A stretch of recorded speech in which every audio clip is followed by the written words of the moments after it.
Bonjour, dans cette vidéo nous allons voir comment mesurer un angle avec un rapporteur. Nous allons voir deux exemples. Donc, nous allons mesurer l'angle GEL sur la première figure et l'angle SRT sur la deuxième figure. Attention au deuxième exemple qui est souvent source d'erreur chez les élèves. Tout d'abord un petit rappel sur l'angle GEL. Je vous rappelle que le point E est le sommet de l'angle et que les demi-droites EG et EL sont les côtés de cet angle. Nous allons utiliser ce vocabulaire pour positionner notre rapporteur. Ensuite, un peu de vocabulaire sur le rapporteur. Donc, nous avons ici un rapporteur avec deux graduations, des graduations intérieures et extérieures, et vous avez ici le centre du rapporteur.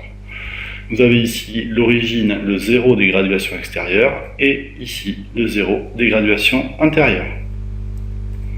Voilà, donc nous avons l'angle GEL, nous avons notre rapporteur. Donc, première étape, nous allons mettre le centre du rapporteur sur le sommet de l'angle.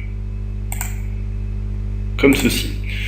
Une fois que le centre du rapporteur est positionné sur le sommet de l'angle, nous allons aligner le côté du rapporteur, ici la graduation 0, avec un côté de l'angle, ici ce sera la demi-droite EL.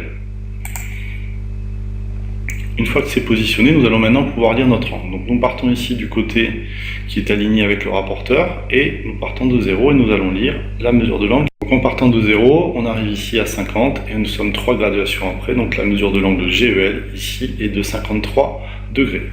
Attention de bien lire dans le bon sens, parfois des élèves lisent comme ceci et pourraient annoncer que cet angle fait 67 degrés, ce qui est faux, puisque l'ouverture de l'angle est bien comprise entre ici, le côté EL et le côté EG. Donc nous allons maintenant mesurer l'angle SRT, donc comme tout à l'heure nous allons positionner le centre du rapporteur sur le sommet R ici de l'angle. Ensuite nous alignons un côté du rapporteur avec un côté de l'angle ici, le côté RS, et nous allons lire maintenant la mesure de l'angle.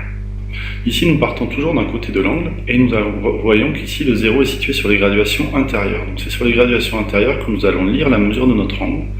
Et notre angle ici mesure 140 degrés.